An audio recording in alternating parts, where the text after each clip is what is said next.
Hey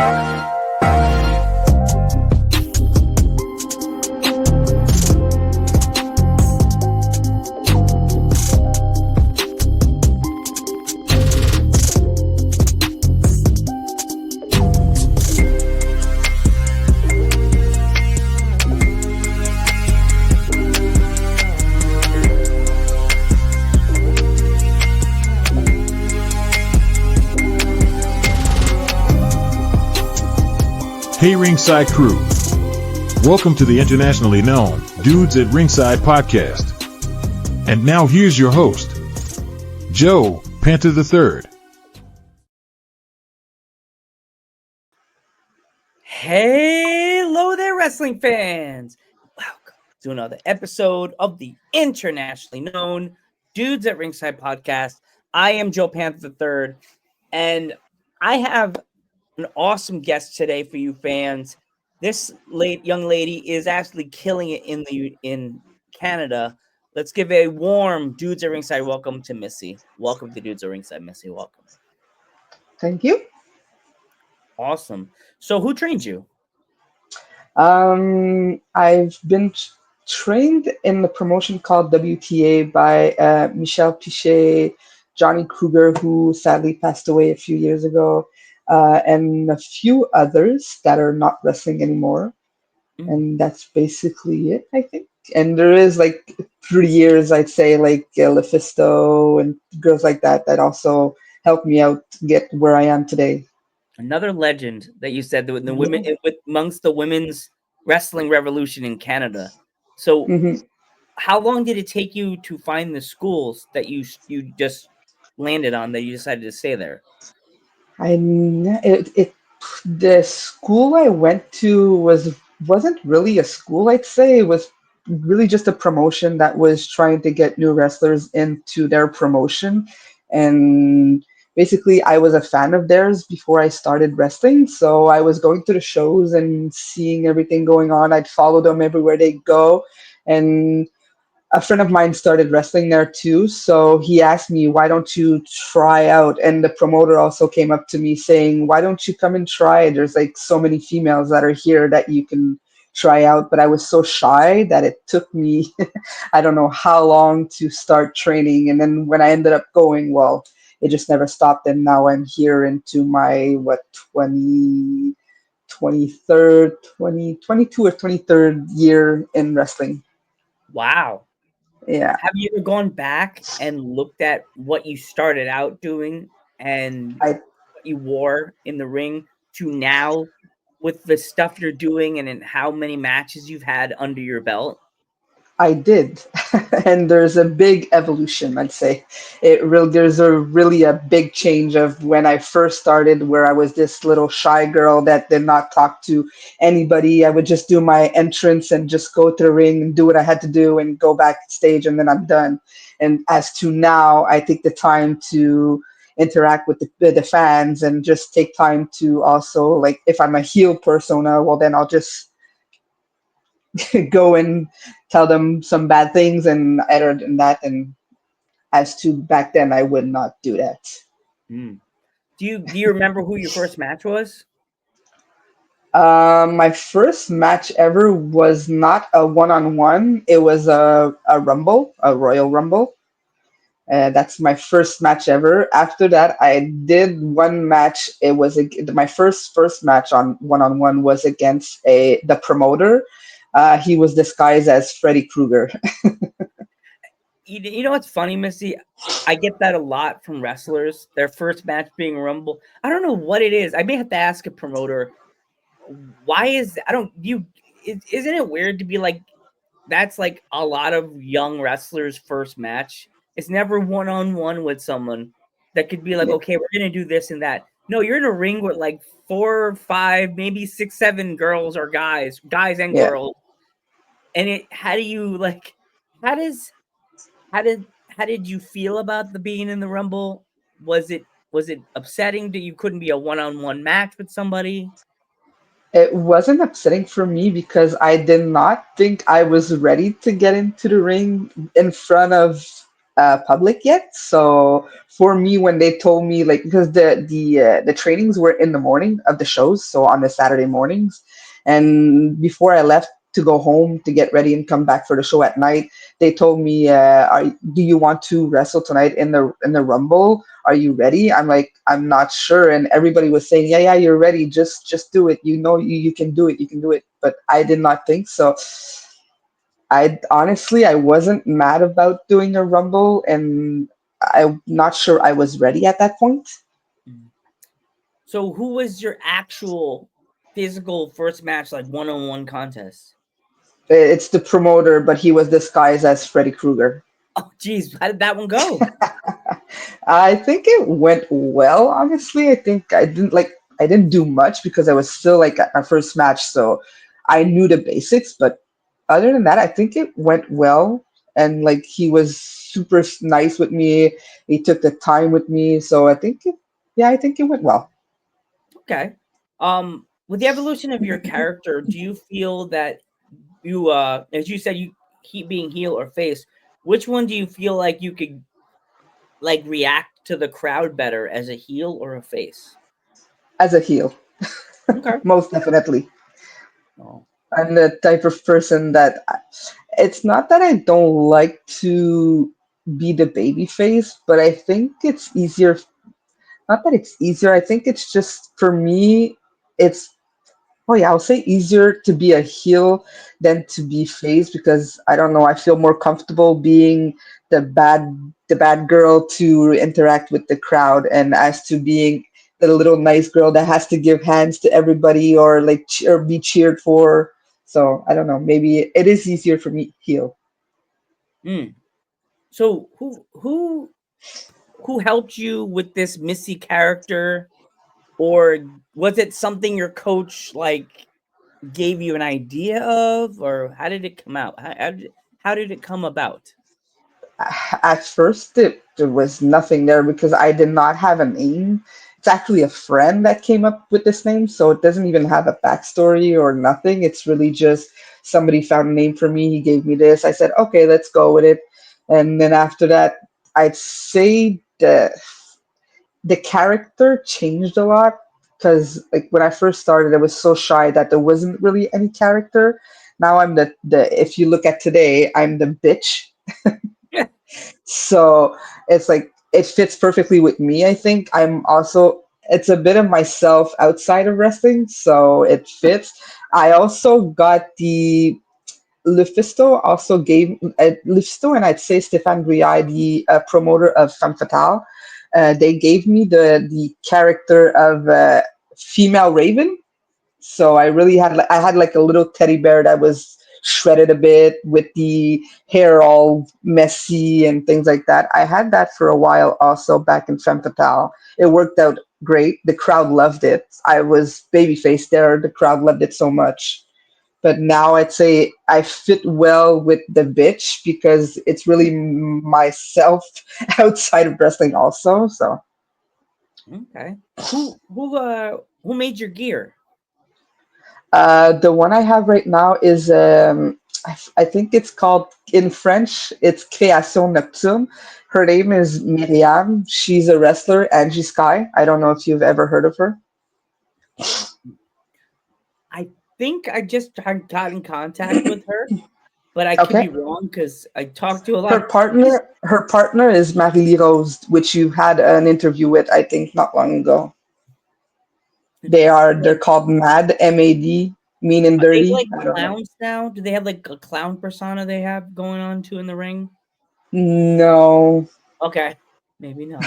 Maybe not. No, they're not watching this. Just kidding. Delete. Delete. Delete this part. I'm just kidding. When it comes to like shows, do you have to like plan accordingly with your meals? Because sometimes I know wrestlers, they travel like the day before a show and they have to like plan their gear and they get the bags together and stuff like that. Excuse me. Um, do you have to pack the gym bag and the cooler with the snacks and the food the day before a show? No.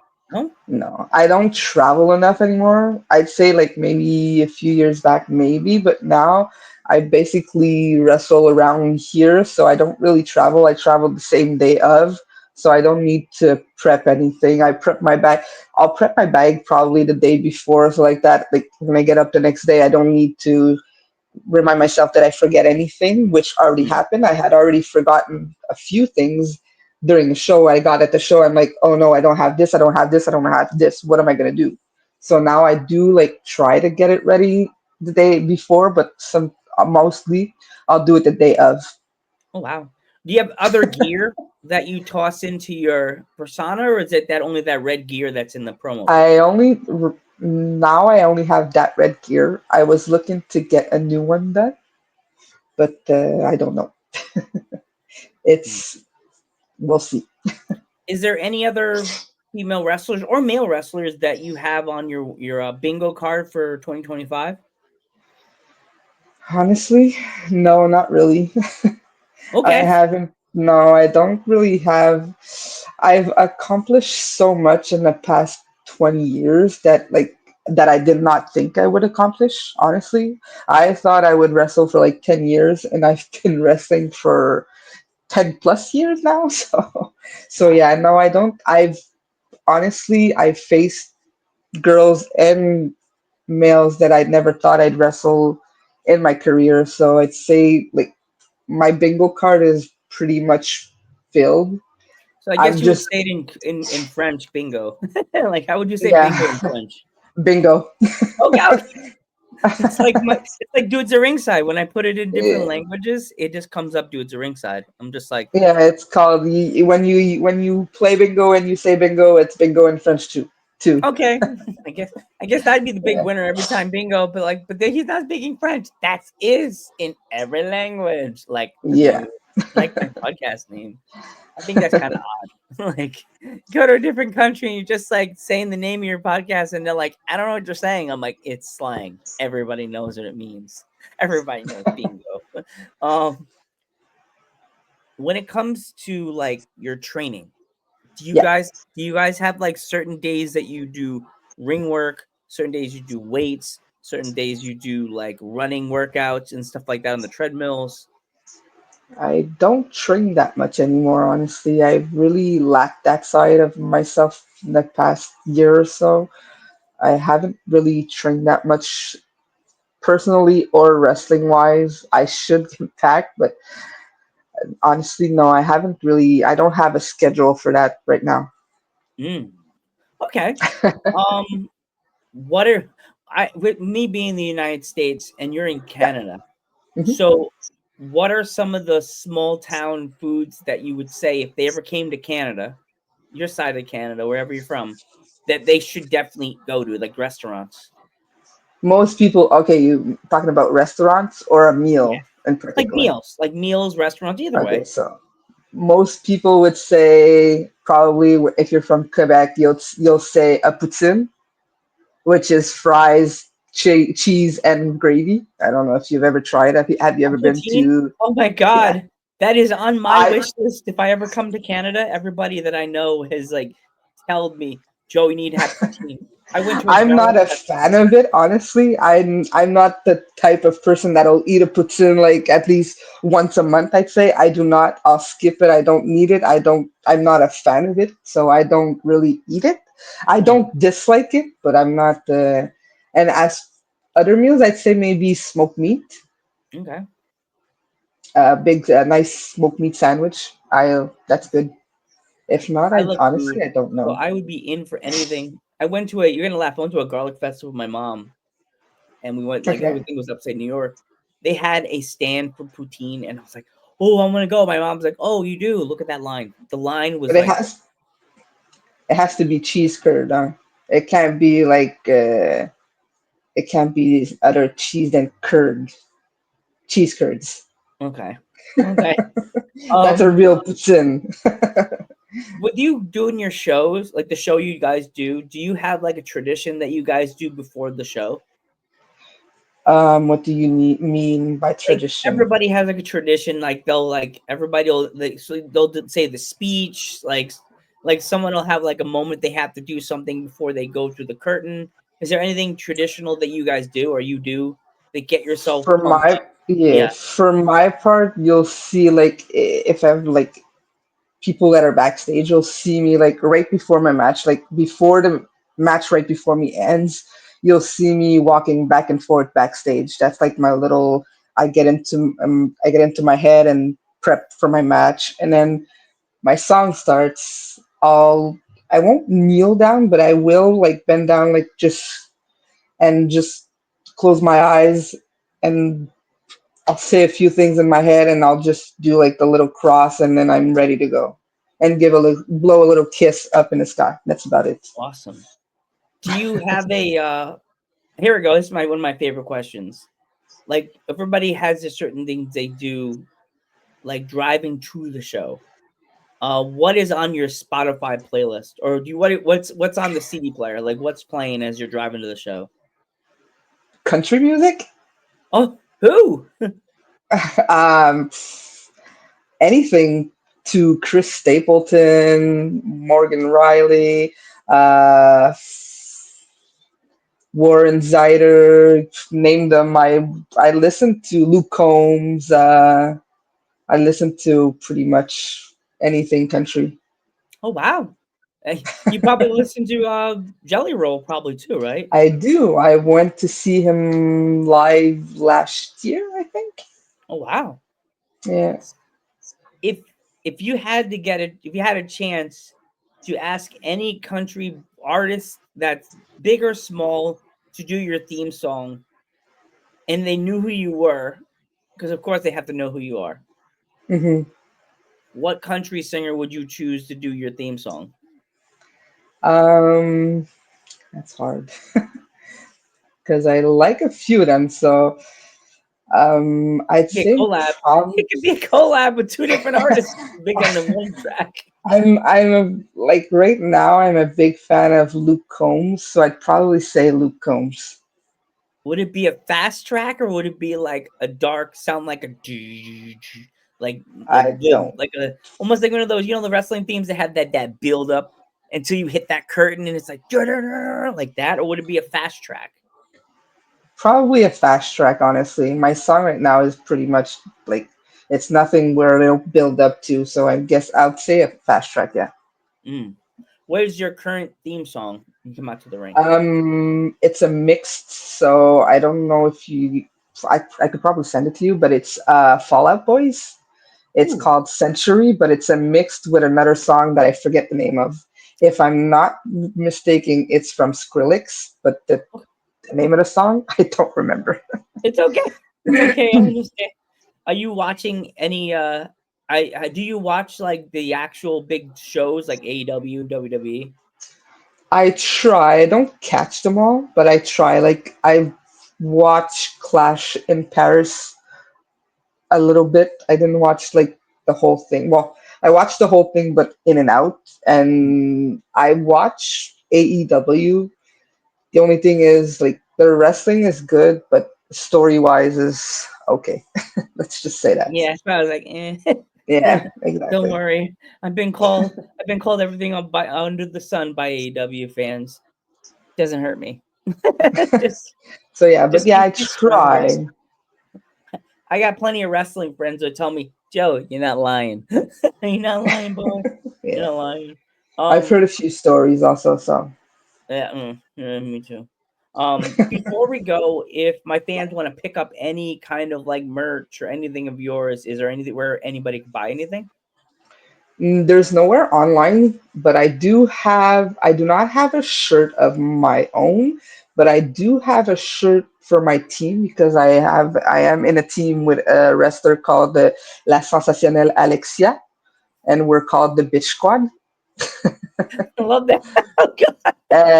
Other than that, I have 8x10s Okay. pictures, but they're like you can't find them online. I sell them at shows. Imagine those kids that went to they bought your shirt and they go back to high school and they bought a shirt and those kids that are so happy they bought a shirt and they go Yeah. back to school and it's at the bitch squad and you get a letter from the principal until like your PO box and you're like, dear Missy, my students were wearing your t-shirt and I made them put it inside. So You're yeah, like, but And it's colorful. There is a few colors on it. It's like there's yellow, there's red, there's white. So You're like, I didn't need it. They paid for money. They paid money for it. So exactly. the mom didn't Yeah, ask why. They just said, here we go. I've seen that. I've seen these bad t-shirts, and I'm like, his mom's just gonna give her kid $30 for a t-shirt, and they're just gonna buy it. It says all this. It could be like someone bleeding, and I'm like, let them buy it. If anybody wants to follow you on social media, Missy, how can they find you? I have Instagram, which is called Missy the Bitch, I believe, if I'm not mistaken. Is it that? I think it Or is. La Bitch or La Bitch en Chef? It might be in French. I'm not Oh sure. gosh. I would have to. I'll send you the link if you want Yes. afterwards. I have Yes. my face. I have a Facebook page also where you can follow me. I have X, but I'm not on it, so I won't. It doesn't. It's not worth sharing it. It's like X I makes don't me put want nothing at all. me. X makes me want to puke. That's why I used to be on X for Joe Panther Okay. Variety Show, and then just Mhm. went, see ya. Yeah, it's I'll still let my it go. page is still up there, but you won't find nothing. Yeah, I haven't put nothing for I don't know, probably 10 years on it. Yeah, same. Nope. But So yeah, Missy, I want to but thank yeah, you so much for coming on the podcast. Before we go, if there was any yeah. kids that are watching this podcast and they want to get into the business like you did, what kind of advice would you have for them? I'd say never give up. Always go forward and just keep on going. One day you'll get there and you'll make it. Awesome. Missy, thank you so much for coming on the podcast. I'm Joe Panther the Third, I'm Missy. and we will catch you in the next one.